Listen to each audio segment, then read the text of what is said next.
संचालक महोदय जी, इस संस्थान के प्राचार्य, सभी शिक्षक भाई एवं बहन, मेरे प्रिय छात्र छात्राओं, बेटा मेरा नाम डॉक्टर कुलदीप मलिक है। मैं रहने वाला आप ही के जिले का हूँ, जिला मुजफ्फरनगर का हूँ।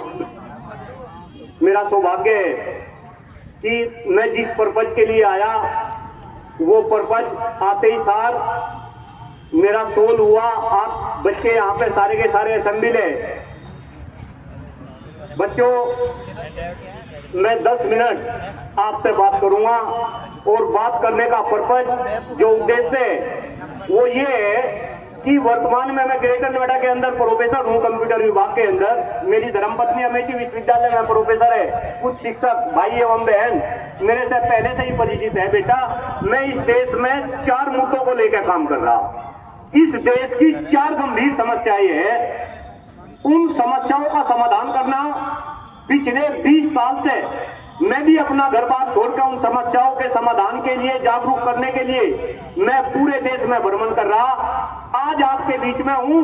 और आपके बीच में मैं क्यों हूं? क्योंकि मुझे पता कि अगर इन समस्याओं का समाधान हम न दे पाए तो आने वाले समय में आप बच्चे, भारत के भारत भाग्य विधाता है, इन समस्याओं का समाधान कौन करेंगे? कौन करेंगे? आप करेंगे। क्योंकि आने वाले समय में आप में से ही कोई इस देश का प्रधानमंत्री बनेगा, कोई सूबे का मुख्यमंत्री बनेगा, कोई अच्छा ब्यूरोक्रेट बनेगा, कोई अच्छा डॉक्टर बनेगा, कोई अच्छा इंजीनियर बनेगा। इस देश को चलाने वाले आप होंगे। तो क्या मैं इन 4 समस्याओं की बात कर सकूं? आया ना? पहली समस्या है हमारे देश का खराब होता हुआ पर्यावरण। मेरे साथ बोलेंगे। पहली समस्या है हमारे देश का खराब होता हुआ। दूसरी समस्या है हम सभी का गिरता स्वास्थ्य। दूसरी समस्या है हम सभी का गिरता। तीसरी समस्या है इस देश की बद से बदतर होती शिक्षा व्यवस्था। तीसरी समस्या है इस देश की बद से बदतर होती। और बेटा, चौथी समस्या है इस देश की बढ़ती हुई आबादी, जनसंख्या। में जोरदार तालियां देखो बच्चों ने पहले बताई। अब इन 4 समस्याओं में से लास्ट की 2 छोड़ देंगे। बेटा, स्टार्टिंग की 2 के बारे में 5 मिनट बात करूंगा। सभी बच्चों को पता है हमारे शरीर के लिए सबसे महत्वपूर्ण क्या है जो हम शरीर में अंदर ले रहे? भोजन सभी महत्वपूर्ण। ऑक्सीजन। कौन बच्चा बोला? हाथ ऊपर करो। जोरदार तालियां इन बच्चों के लिए। सबसे महत्वपूर्ण क्या? ऑक्सीजन। इसके बाद भोजन सभी महत्वपूर्ण। पानी। जोरदार ताली बच्ची के लिए, जोरदार तालियां देखो, अच्छी बच्ची है? सबसे महत्वपूर्ण ऑक्सीजन, इसके बाद पानी, और पानी के बाद भोजन, दूसरे खाद्य पदार्थ। लेकिन बेटा, दुर्भाग्य है हमारा, दुर्भाग्य है आपका, जिस देश के निवासी हम हैं, आज इस देश की हवा सांस लेने लायक, इस देश का पानी पीने लायक, इस देश का खाद्य पदार्थ खाने लायक। और ऐसा इस वजह से है क्योंकि आज देश का पर्यावरण खराब है। और बेटा, चूंकि पर्यावरण खराब है, हवा पानी खराब है, तो हम सभी का स्वास्थ्य भी अच्छा नहीं है। मैं जगह जगह बोलता हूँ, जैसा स्वास्थ्य मेरे बाबा जी का था ऐसा स्वास्थ्य मेरे पिताजी का नहीं रहा। जैसा स्वास्थ्य मेरे पिताजी का था ऐसा स्वास्थ्य मेरा नहीं, और जैसा स्वास्थ्य मेरा ऐसा स्वास्थ्य आपका नहीं बेटा। और मेरे बच्चों, मैं पूरे हिंदुस्तान में जब युवाओं के बीच में रहता हूँ, एक ही क्वेश्चन करता हूँ कि कितने युवा ऐसे हैं जो ये कह सके कि मैं स्वस्थ हूँ। स्वस्थ का मतलब शारीरिक मानसिक रूप से स्वस्थ। यहाँ भी मैं यही क्वेश्चन कर रहा, अगर कोई बच्चा और बच्ची ये कहे कि मैं स्वस्थ हूँ, मुझे कोई बीमारी नहीं, तो प्लीज एक बार बेटा हाथ ऊपर करना। जरा हाथ ऊपर करो, झूठ नहीं बोलना, टेस्टिंग हो जाएगी उसकी। झूठ नहीं बोलना किसी को। भाई हाथ गिन लो जरा, 1 2 3 4। और बेटा, ये आपके विद्यालय का हाल नहीं, पूरे हिंदुस्तान का डाटा डॉक्टर कुलदीप मलिक आपके विद्यालय में बता रहा। आज पूरे हिंदुस्तान में 90% युवा स्वस्थ है। कितने %? और देश को कौन चलाएगा? आप चलाएंगे। तो ये अस्वस्थ बच्चे देश को चलाएंगे। और बेटे, देश के नेता इस देश को विकसित बनाने की बात करते हैं, विश्वगुरु बनाने की बात करते हैं। जिस देश में 90% युवा स्वस्थ हो, जिस देश में सांस लेने के लिए हवा ना हो, पीने के लिए पानी ना हो, खाने के लिए शुद्ध खाद्यान्न ना हो, जिस देश की शिक्षा व्यवस्था चौपट होगी हो, कहीं ना कहीं हमें ये बात सोचनी पड़ेगी, आया ना? इनका समाधान करना पड़ेगा, आया ना? तो बेटा स्वास्थ्य का संबंध है पर्यावरण से, अभी बताया ने, हवा पानी खराब है तो हमारा स्वास्थ्य भी खराब है, तो इस पर्यावरण को शुद्ध करना पड़ेगा, आया ना? और सब बच्चों को पता है पर्यावरण को शुद्ध करने का केवल और केवल एक ही जरिया है, वो है क्या? पेड़ लगाना। जोरदार तालियां। अरे इतने अच्छे बच्चे इस संस्थान के, पेड़ लगाना। और मेरे बच्चों पेड़ भी कौन से पेड़ लगाना? असली पेड़ लगाना। कौन से पेड़ लगाना? और कौन से होते हैं असली पेड़, बताएगा कोई बच्चा? सबसे अच्छा पेड़ कौन सा? अच्छा बरगद मेरी गाड़ी में देख ली थी क्या बच्चों ने? यहाँ सबसे अच्छा पेड़ पीपल, इसके बाद बरगद और इसके बाद नीम। ये 3 पेड़ असली पेड़ है बेटा, क्योंकि ये वातावरण को सबसे ज्यादा शुद्ध करते हैं, सबसे ज्यादा ऑक्सीजन देते हैं। और बेटा ये बात मैं आपको इस वजह से बता रहा कि पिछले 20 साल से मैं ये 3 पेड़ ही लगा रहा, और अब तो मैं केवल और केवल बरगद लगा रहा। बहुत सारे साथी मुझे जानते होंगे, सोशल मीडिया पे देखते होंगे, अलग अलग टीवी चैनल की डिबेट में भी देखते होंगे। आप में से कुछ बच्चे 10+2 के बाद ग्रेटर नोएडा आएंगे। एजुकेशन का हब है, मैं वहीं पे प्रोफेसर हूँ, मेरी वाइफ भी वहीं पे है। ग्रेटर नोएडा बहुत बड़ा क्षेत्र है। उस ग्रेटर नोएडा में आप किसी भी जगह पे खड़े होंगे, आपको कोई ना कोई बरगद का पेड़ चारों तरफ नजर आएगा। वो एक एक बरगद का पेड़ मेरे बच्चों मैंने अपने हाथ से लगा रखा, खारू से बड़ा कर रखा। अगर एक डॉक्टर कुलदीप मलिक मुजफ्फरनगर जिले में पैदा होकर ग्रेटर नोएडा में इतने पेड़ लगा सकता है, तो मेरे बच्चों अगर आप सब मेरा साथ दो तो क्या हम इस मुजफ्फरनगर जिले में ज्यादा से ज्यादा पेड़ नहीं लगा सकते? आया ना? और बेटा यही कारण है मैं आपके बीच में हूँ। मैं मुजफ्फरनगर जिले के हर शैक्षणिक संस्थान में मैं जा रहा। आज ये मेरा 112वां शैक्षणिक संस्थान है। मैं बच्चों को मोटिवेट कर रहा और बच्चे मोटिवेट हो रहे। इससे पहले मैं शामली जिले में घूमा, 108 विद्यालय में गया, और मुझे बताते हुए खुशी हो रही कि शामली जिले के बच्चे ऐसे मोटिवेट हुए कि ऑन रिकॉर्ड 10,000 पेड़ शामली में बच्चे लगा चुके अब तक 10,000। अगर शामली जिले के बच्चे मोटिवेट होकर 10,000 पेड़ लगा सकते हैं, तो मुजफ्फरनगर में से ही तो शामली निकला।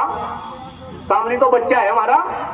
तो बेटा क्या हम ज्यादा पेड़ नहीं लगा सकते? आया ना? इस पर्यावरण को बचा नहीं सकते? आया ना? असली पेड़ नहीं लगा सकते? आया ना? अपने स्वास्थ्य को बचा सके? आया ना?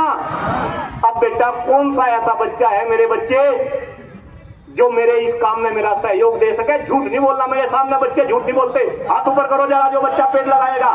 बस जोरदार तालियां इन बच्चों के लिए, जोरदार तालियां। गजब। ये बात मेरे बच्चों, बस क्योंकि समय कम है, मैं बाहरी पूछ लिया था, आपका एग्जाम है, एक छोटा सा आंकड़ा मैं 2 आंकड़े आपको दे रहा। मेरे बच्चे जब से ये देश आजाद हुआ 78 साल हो गए, तब से लेके अब तक इस देश से 70% पक्षी गायब हो गए। देखो एक कौवा दिखा भी पीछे, 70% पक्षी क्या हो गए? गायब हो गए। पहले एक कौवा ये अकेले नजर नहीं आते थे, 100-100 200 कौवे उड़ते थे ऊपर को। ध्यान रखें वे पक्षी गायब क्यों हो गए? क्योंकि पक्षियों के अनुरूप अब यहाँ का वातावरण नहीं रहा। हिंदुस्तान के अंदर विदेशों से पक्षी आते थे हिंदुस्तान के अंदर। हमारी जलवायु, हमारा हवा, हमारा पानी इतना अच्छा था कि विदेशी पक्षी हिंदुस्तान में आते थे। अब उन पक्षियों ने आना क्या कर दिया? बंद कर दिया। ध्यान रखें, अगर 70% पक्षी हिंदुस्तान से गायब हो सकते हैं और देश का पर्यावरण इतना ही खराब रहा, तो आने वाले टाइम में हम भी क्या हो जाएंगे? गायब हो जाएंगे। हम भी तो जीव है, वे पक्षी भी तो जीव थे। तो कहीं ना कहीं पर्यावरण को क्या करना पड़ेगा? बचाना पड़ेगा। पड़ेगा नहीं पड़ेगा? दूसरा आंकड़ा और दे रहा बेटा, क्योंकि बहुत अच्छे बच्चे, आप में से किसी बच्चे ने AQI सुना कभी? AQI बोले तो है कोई बच्चा जो बताएगा? कोई भी? AQI एयर क्वालिटी इंडेक्स, मेरे साथ बोलो। AQI बोले तो क्या होता है? एयर क्वालिटी इंडेक्स हवा की शुद्धता को नापने का एक जरिया होता है बेटा। क्या होता है? हवा कितनी शुद्ध है। बॉडी के अंदर टेम्परेचर नापते हैं ना, बुखार का पता चलता है ना, कितना रहना चाहिए बॉडी का टेम्परेचर? 98.4। जोरदार तालियां बच्ची के लिए। क्या नाम बेटा आपका? भाई खुशी के लिए जोरदार तालियां, पीटू के लिए जोरदार तालियां मेरे बच्चों, है ना। तो जैसे हम बॉडी का टेम्परेचर नापते हैं, ऐसे ही हवा की शुद्धता AQI से नापी जाती है। वो AQI हमेशा 50 से नीचे रहना चाहिए। किससे नीचे रहना चाहिए? 50 से नीचे। लेकिन हिंदुस्तान का AQI कभी भी 50 से नीचे नहीं रहता। और मेरे बच्चों, अभी तो ये अक्टूबर, नवंबर, दिसंबर, जनवरी, फरवरी का महीना चलेगा, ये AQI 400 के पार चला जाएगा। और मेरे बच्चों, मैं विदेशों में भी घूमता हूं, मेरे बहुत सारे दोस्त विदेशों में हैं। अगर विदेश के अंदर, अमेरिका के अंदर, कनाडा के अंदर AQI 50 से ऊपर चला जाए तो वहां बिल्कुल इमरजेंसी लग जाती है। सोसाइटी के अंदर सायरन बजने शुरू हो जाते हैं, कोई भी सड़कों पर नहीं निकलता, सब अपने घरों के अंदर कैद हो जाते हैं। और दुर्भाग्य है कि हमें AQI का मतलब भी नहीं पता। तो कहीं ना कहीं हमें ये सारी बातें समझनी पड़ेगी। शिक्षा के साथ साथ हमें बाहर सोसाइटी की बात समझनी पड़ेगी। एक अच्छा इंसान बनना पड़ेगा, इस पर्यावरण को बचाना पड़ेगा। ये देश नेताओं के कहने से विश्वगुरु नहीं बनेगा। अगर ये देश विश्वगुरु बनेगा तो ये किसके बनाने से बनेगा? आपके बनाने से ये देश विश्वगुरु बनेगा। इसी वजह से बेटा, मैं आपके बीच में अपनी बातें रखने के लिए आया। अभी आपके विद्यालय में 1 या 2 बरगद के पेड़ लगा के जाऊंगा। मेरी गाड़ी के अंदर पेड़ रखे। ये पेड़ जैसे जैसे बड़े होंगे, ये सबको मेरी याद दिलाते रहेंगे। और ये पेड़ चीख चीख के आपसे कहते रहेंगे कि जब डॉक्टर कुलदीप मलिक ये 2 पेड़ यहाँ लगा के गया तो आपको भी क्या लगाने पड़ेंगे? पेड़ लगाने पड़ेंगे, लगाने पड़ेंगे। पर्यावरण की बात समझ आई? स्वास्थ्य की बात समझ आई? आज बेटा घर घर के अंदर बीमारी फैल दी। कल मैं पीना गांव यही है पास में, पीने गांव में था, मुझे बिस्लरी के पानी की बोतल दे दी, छोटी छोटी सी लाकर पीने के लिए। मैंने पूछा भाई गिलास में पानी लेकर क्यों नहीं आए? तो बता नुको जी, गांव का पानी पीने लायक है ही नहीं। अब मैं उन्हें बोलने लगा कि भाई मुझे तो तुम बिस्लरी का पानी दे रहे, खुद भी बिस्लरी का पानी पी रहे, जो डंगर गांव के अंदर है, गाय भैंस बैल, क्या हम उन्हें भी बिस्लरी का पानी पिला रहे क्या? नहीं पिला रहे। वो अशुद्ध पानी गाय भैंस पी रही और उनके दूध को हम पी रहे और वे बीमारी हमारे अंदर आ रही। लेकिन ये बात कोई समझने वाला नहीं है। अपने घर की बात बता रहा, मेरे पिताजी कैंसर से पीड़ित होकर चले गए।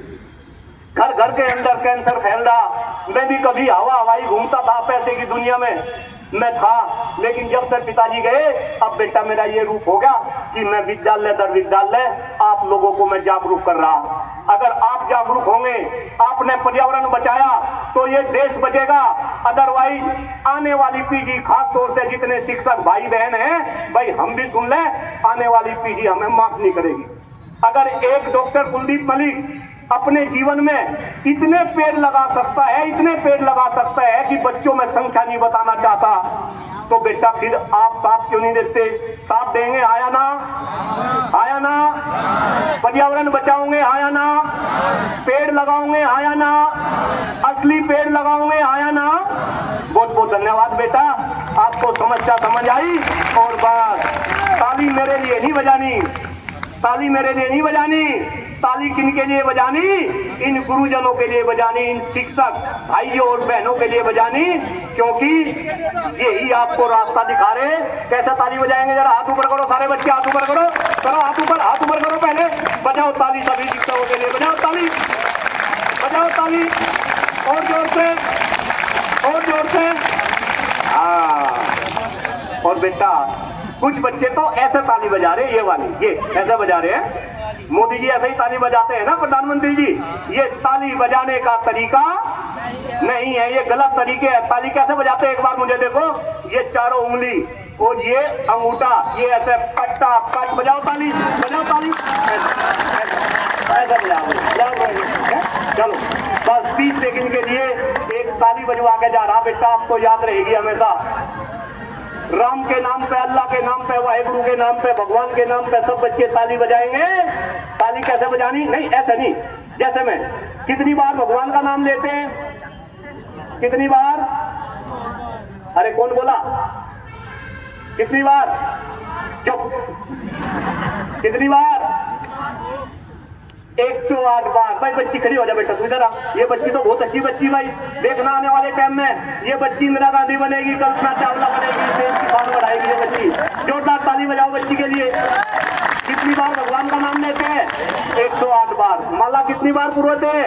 108 बार। तो मेरे बच्चे अभी भगवान के नाम पे हम 108 बार ताली ना बजा के, बस समय ज्यादा हो रहा, केवल 21 बार ताली बजाएंगे। कितनी बार? 21 बजाएंगे। मेरे साथ ताली आए ना, लेकिन कंडीशन है सबकी ताली एक साथ बजेगी। बजेगी सबकी ताली एक साथ? एक बार मुझे देख लो कैसे बजानी है। ऐसे राम राम 1, राम राम 2, कितनी बार बजेगी?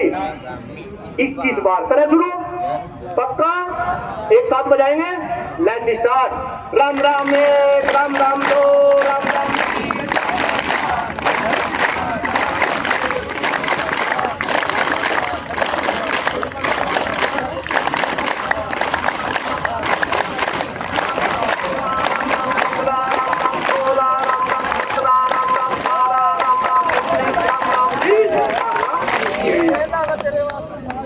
आनंद आया? आया आनंद? पक्का? याद रखोगे पर्यावरण बचाना है, स्वास्थ्य सही करना है। तीसरी समस्या बताई थी, शिक्षा व्यवस्था को भी सुधारना है। आने वाले टाइम में मेरे मम्मी पिताजी शिक्षक थे, प्राइमरी के अंदर गर्व होता था मैं एक शिक्षक का बच्चा हूँ।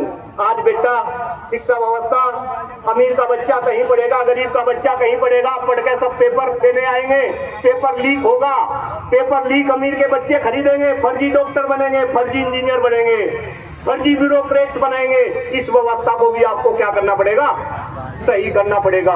इस देश में गुरु का सम्मान, गुरु का स्वाभिमान, गुरु को शारीरिक, सामाजिक और आर्थिक रूप से आपको आने वाले समय में सशक्त बनाना पड़ेगा। और इस देश की जनसंख्या में भी आप लोगों को आने वाले टाइम पे क्या करना पड़ेगा? लगाम लगानी पड़ेगी। इस आशा के साथ मेरी सभी बातें समझ आई होगी। मुझे इस मंच पे बच्चों के बीच में अपने विचार रखने का मौका दिया, सभी गुरुजनों का, प्रधानाचार्य जी का, भाई सबका बहुत बहुत आभार, बहुत बहुत धन्यवाद। एक बार मेरे साथ बस 2 नारे लगाएंगे, लगाओगे? आया ना? जोर से। पहला नारा है मांझा जालिम। पहला नारा है पेड़ लगाओ। मैं बोलूंगा पेड़ लगाओ, आप कहेंगे जीवन बचाओ। आप क्या कहेंगे? जीवन बचाओ। पेड़ लगेंगे तभी जीवन बचेगा। दूसरा नारा है हम सबने ये ठाना है। मैं बोलूंगा, आप बोलेंगे पृथ्वी को स्वर्ग बनाना है। जब पृथ्वी स्वर्ग बनेगी तभी हमारा अस्तित्व बचेगा, अदरवाइज पक्षियों की तरह हम क्या हो जाएंगे? गायब हो जाएंगे। लगाए नारे? पक्का? आवाज मुजफ्फरनगर तक जानी चाहिए। राइट हैंड की मुट्ठी बंद कर गए हैं मेरे साथ। पेड़ लगाओ, पेड़ लगाओ, पेड़ लगाओ। हम सबने ये ठाना है, हम सबने ये ठाना है, हम सबने ये ठाना है। आपका बहुत बहुत आभार, बहुत बहुत धन्यवाद। जय हिंद, जय भारत, भारत माता की। जोर से बोलो। अभी भारत माता की जय बोल लेते ना, प्राण निकल लेते सबके। बोलो मेरे साथ जोर से, भारत माता की, भारत माता की, भारत माता की। इंकलाब, इंकलाब, इंकलाब। बहुत बहुत धन्यवाद बेटा। Thank you.